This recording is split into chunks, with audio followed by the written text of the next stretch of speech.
तो आप अपना मुहासिबा करो, अखलाक सबसे पहले कहाँ से चालू होता है पता है आपको? आज सबका अखलाक घर से बाहर बहुत अच्छा होता है, नहीं होता?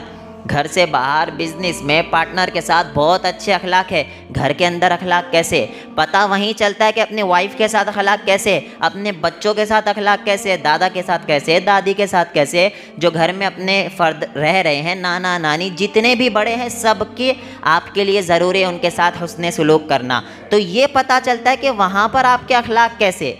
बाहर तो हर किसी के अखलाक अच्छे होते हैं क्योंकि वहाँ पर हमारा मफाद होता है। क्या होता है?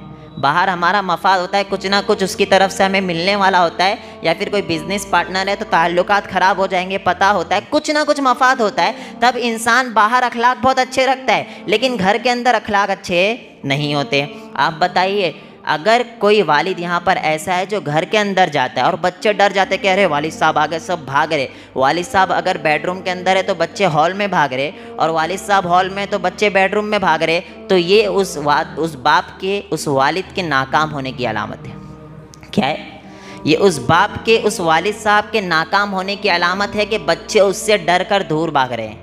और कामयाब बाप वो है कि बच्चे इंतज़ार करे कि वालिद साहब अभी तक आए नहीं, फ़ोन कीजिए वालिद साहब क्यों नहीं आए। ये कामयाब बाप है क्योंकि उसके अखलाक बच्चों के साथ बहुत अच्छे। बाहर बहुत ज़्यादा डर डर के रहता है वो, मतलब लोगों के साथ अच्छे रवैये रखे हुए, घर के अंदर सारे की सारी फंटरगिरी कहाँ निकाल रहे हैं? घर के अंदर। माँ बाप यानी वाइफ को, और वाइफ को मारना ये बहुत बड़ी जिहालत है। मैं कह रहा हूँ, जवाज़ की बात मैं नहीं करूँगा, अभी जवाज़ की बात नहीं करूँगा।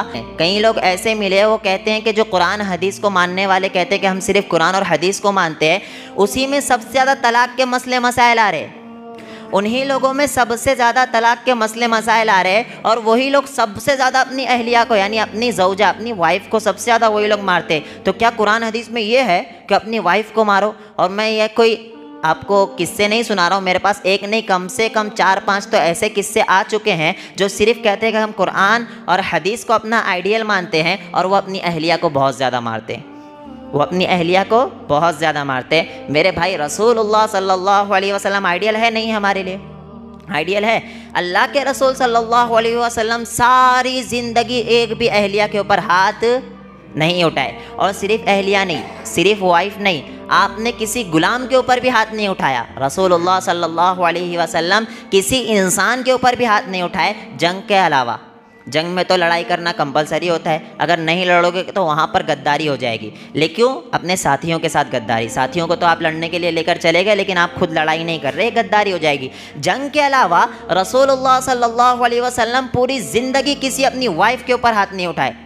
हज़रत आयशा रज़ियल्लाहु अन्हा से जब सवाल किया गया ना आप सल्लल्लाहु अलैहि वसल्लम के अखलाक के बारे में, तो हज़रत आयशा कहती है कि आपने कुरान नहीं पढ़ा? क्या कह रही है?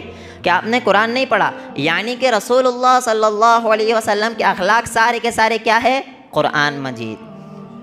हर वाइफ अपने शौहर की, यानी हर वाइफ रसूलुल्लाह सल्लल्लाहु अलैहि वसल्लम की, हर वाइफ सिर्फ़ और सिर्फ रसूलुल्लाह सल्लल्लाहु अलैहि वसल्लम की तारीफ़ किया करती थी।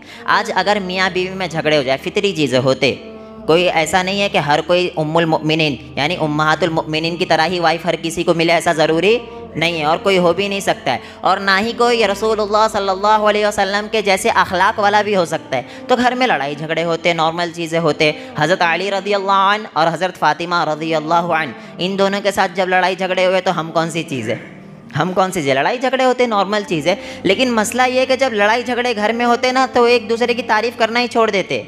जब कोई मसला तीसरा आता है बीच में मसला हल करने के लिए, लेकिन कोई हल कर नहीं सकता है। मियाँ बीवी का जब झगड़ा हो तो वो आपस में जब तक राज़ी ना होना, कोई तीसरा मसला हल ही नहीं सकता है, क़यामत तक के कोई हल नहीं कर सकता है। कितना भी बड़ा कोई इंसान आ जाए और हल करना चाहे ना, तो कभी हल नहीं कर सकता है मियाँ बीवी के लड़ाई झगड़े, जब तक कि मियाँ बीवी खुद ना चाहे, रजामंदी ना रखे।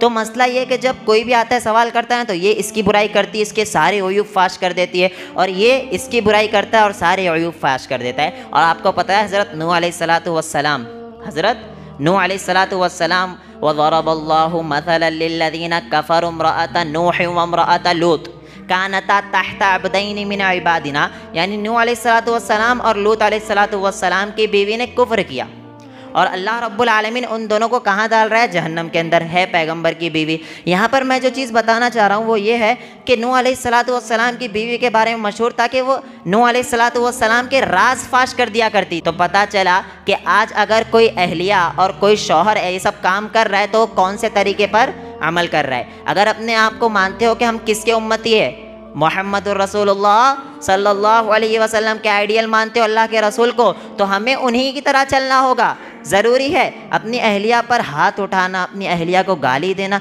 अरे यार गाली तो इतनी एकदम नॉर्मल चीज़ है, चलते फिरते कलाम है, तकिया कलाम जिसको बोलते हैं ना। शुरुआत एक जो मोमिन होता है वो शुरुआत कैसे करता है? अस्सलामु अलैकुम व रहमतुल्लाहि व बरकातुहू। लेकिन तकिया कलाम आज गाली बन गया है। क्या बन गया? जब तक गाली नहीं देगा ना वो मज़ा नहीं आएगा। एक नौजवान को गाली देना कंपलसरी हो गया। गाली देंगे उसके बाद ही मुलाकात करेंगे। और यहाँ तक कि जो गाली नहीं देता उसको पागल समझ रहे, जो गाली नहीं देता उसको पागल समझ रहे, और आपस में हर मामलात पे गाली दी जा रही है। ये अखलाक है? ये उम्मती हो आप मोहम्मद रसूलुल्लाह सल्लल्लाहु अलैहि वसल्लम के?